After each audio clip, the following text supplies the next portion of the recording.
એક સગાની ઘરે ગયો, મને કે ચા પીશો કે ઠંડુ? અચ્છા. મેં કીધું ચા બને ત્યાં સુધી ઠંડુ પીવડાવી દો. ભારતીય માતા પિતા સંતાનોને કોઈ વાતની ના નથી કહેતા. ઠીક હે. ઈ ખાલી એટલું જ કહે કે અમે તને કોણ કહેવા વાળા.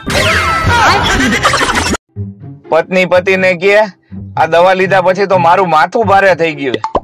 પતિ કહે તો ખોટી દવાને બદનામ કરમાં, તું તો પહેલેથી જ માથા ભારે છો. હવે પતિનું માથું ભારે થઈ ગયું. રેખાએ જયેશને ફોન કર્યો કે કાલે મારે લગ્ન છે, હવે તું મને ભૂલી જાજે. બોલો કે હું તો મહેશ બોલું છું. તો ઓલી કે આ તો તુંય ભૂલી જાજે અને જયેશને કહી દેજે. સોરી બોલ્યા પછી પણ જો કોઈ મોઢું ફૂલાવીને બેઠું હોય તો તેલ લેવા જાવના ઉચ્ચારણથી તરત જ લાભ થાય છે. બે દોસ્તાર વાત કરતા હતા. ઓલો કે માની લે કે મને એક કન્યા ગમી ગઈ. ઓલો કે માની લીધું.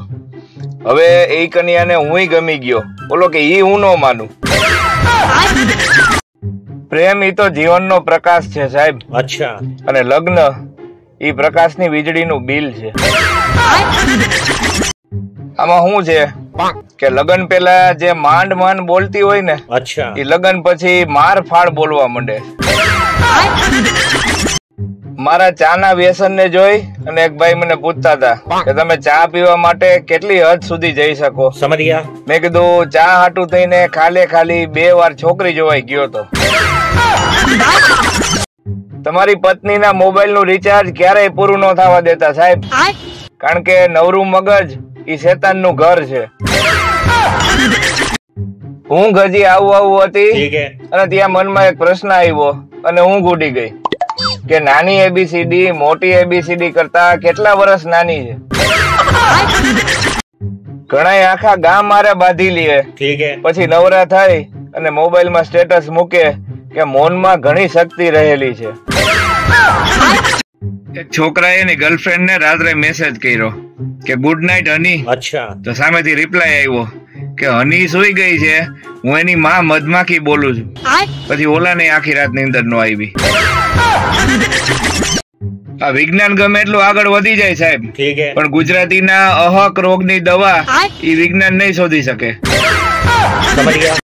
સ્ત્રી વંદાથી ડરે છે પણ પુરુષથી નહીં. વળી પુરુષ છે એ સ્ત્રીથી ડરે છે પણ વંદાથી નહીં. સમજ્યા? તો હવે મને ઈ કયો કે આ સ્ત્રી પુરુષ અને વંદા ત્રણેયમાં બહાદુર કોણ? ડોક્ટર દર્દીને કહે બાયપાસ કરવી પડશે. અચ્છા. તો ઓલો કે જો સામે બ્લુ સાડી વાળી છે ને, ઈ બાઈને મેં પાસ કરી. અરે ડોક્ટર કે હલકા બાયપાસ સર્જરી ની વાત છે. આપણે ગુજરાતીઓ ખાવાના મોટા શોખીન ભાઈ. અચ્છા. નવરા બેઠા હોય એટલે બગાસા ખાય, ક્યાંક ફરવા જાય તો હવા ખાય, છોકરાઓ હિંચકા ખાય, નાવાનું મન ન થાય તો ખાલી ખંખોરિયું ખાય, મોટા માન ખાય, છોકરીઓ ભાવ ખાય અને છોકરા માર ખાય, વાંઢાઓ માથું ખાય, પરણેલાઓ ખોટ ખાય, ઈમાનદાર ધક્કા ખાય અને બેઈમાનો એ પૈસા ખાય અને છેલ્લે બાકી વૈધા એટલા માવા ખાય. મંગળસૂત્ર લટકેલું હોય તો છોકરી પરણેલી હોય. સમજ્યા? અને મોઢું લટકેલું હોય તો છોકરો પરણેલો હોય. બગીચામાં કોક પર્યાવરણ પ્રેમીએ બોર્ડ લગાડ્યું હતું કે ઝાડ પર પ્રેમ કરો, ઝાડ નીચે નહીં. તો એક જણે લખ્યું કે તમારી બધી વાત સાચી, પણ મારી પ્રેમિકાને ઝાડ ઉપર ચડતા આવડતું નથી.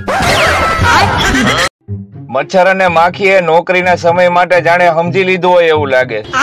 માખી હવારના હાથ થી હાંજના હાથ સુધી હોય અને મચ્છર હાંજના હાથ થી બીજા દિવસે હવારના હાથ સુધી હોય. એક ભાઈ છોકરી જોવા ગયા. છોકરી વાળા કે અમારી દીકરી હજી ભણે છે. અચ્છા. તો લાગે કાંઈ વાંધો નહીં, તો રિસેસમાં આવશું. જો તમારી ભૂલ હોય અને તમે સાંભળો છો તો તમે ઓફિસમાં છો. પણ જો તમારી ભૂલ ન હોય તોય તમે સાંભળો છો તો તમે ઘરે છો. આ લવ મેરેજ વાળા હવે ડ્રમ થી ડરે છે, અરેન્જ મેરેજ વાળા હનીમૂન થી ડરે છે. સમજ્યા? તો મારું માનો તો જુનાગઢ એક હારામાં હારું સ્થાન છે.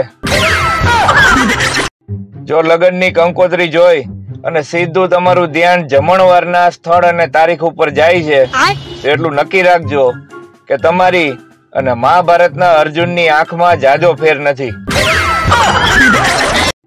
તમને ખબર છે મિત્રો, કુંભકર્ણ એટલા માટે સૂતો રહેતો કારણ કે એની પાસે સ્માર્ટફોન નહોતો. ટ્રાફિક સિગ્નલ ઉપર 1 મિનિટની રાહ નથી જોતા. અચ્છા. એવા પાછા છોકરીઓના રિપ્લાયની કલાકુથી રાહ જોવે.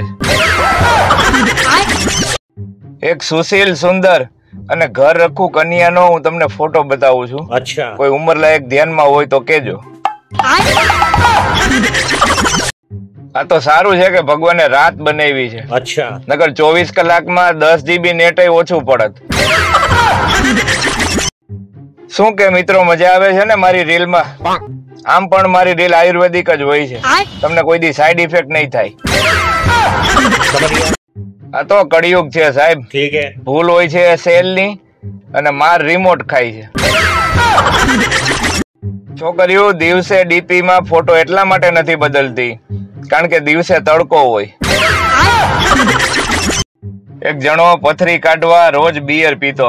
અચ્છા. હવે ડોક્ટરે કીધું કે પેલા લીવર કાઢવું પડશે. અમે સૌરાષ્ટ્ર વાળા છીએ સાહેબ. ઠીક હે. સવારે ઉઠીએ ત્યારે ગાંઠિયા જોઈ, સમજ ગયા, અને રાત્રે સુઈએ ઈ પેલા ગાંઠિયા જોઈ.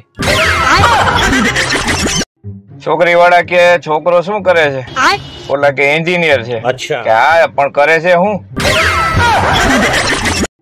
1 ગ્લાસ જ્યુસ ને 2 કલાકે ખતમ કરવાની કળા ઈ કેફેમાં બેઠેલા કપલ ને જ આવડે. છોકરીઓ ક્યારેય સોરી નથી બોલતી. અચ્છા. પણ હા, હું જ ખરાબ છું એમ કરી રોવાનું ચાલુ કરી દે.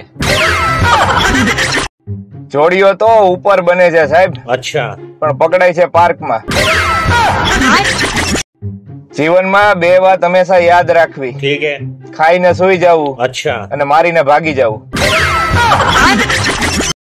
પતિ બનીને એટલું હરક પદોડું ન થાવું ઠીક હે. કે તમે પતિ ઓછા અને પટાવાળા વધુ લાગો. બધી વાતો ખોટી સાહેબ. છોકરીઓનો પેલો પ્રેમ તો પાણીપુરી જોઈ છે. સ્ત્રીઓને લગ્ન પછી મોટા ભાગે વાંધો એટલા માટે આવે છે કારણ કે પતિ ખાવાનો શોખીન હોય. અચ્છા. અને પત્ની બનાવવાની આળસુ હોય. બદામ ખાવાથી અક્કલ નથી આવતી સાહેબ. અચ્છા. લગ્ન કરવાથી આવે. એટલે ઉંમર થાય કે તરત જ લગ્ન કરી નાખો. દીકરો મોટો થઈ ગયો ને એટલે બાપે પૂછ્યું કે બેટા તારે કેવી પત્ની જોઈ છે?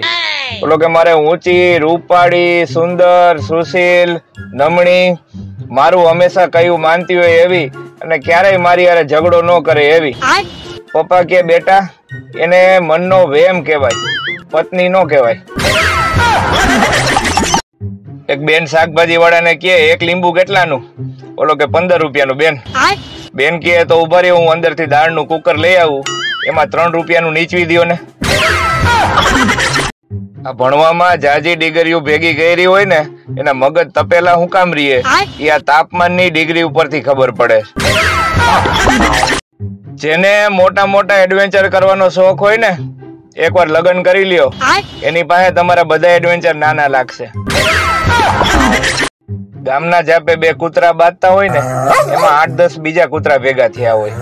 એમાં સૌથી નજીક ઉભા હોય ને એ શુભ ચિંતક હોય. અચ્છા. થોડાક દૂર ઉભા હોય ઈ ચડાવવા વાળા હોય, અને હાવ દૂર ઉભા હોય ઈ ખહુરિયા હોય.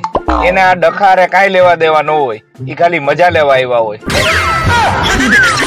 હમણાં મારા દોસ્તારને ફોન કર્યા વગર એની ઘરે મળવા ગયો. અચ્છા. ત્યાં મને ખબર પડી કે ઈ તો મારી ભેગો ફરવા ગયો. હમણાં 2 કલાક પહેલા મેં સાઢુભાઈ ને ફોન કર્યો હતો. અચ્છા. કીધું સસરાએ મોકલી કેરી તમારે કેવી નીકળી? અમારે તો બહુ મીઠી લાગી, મજા આવી ખાવાની. બસ ત્યારથી જ સાઢુભાઈ ને સસરા વચ્ચે લપ ચાલુ છે. ફૂલ બોડી ચેકઅપ કરાવ્યા પછી નર્સ એક ભાઈ ને કહે તમારા બધા રિપોર્ટ નોર્મલ છે, પણ તમારી નજર ખરાબ છે, એનો કઈક ઈલાજ કરો.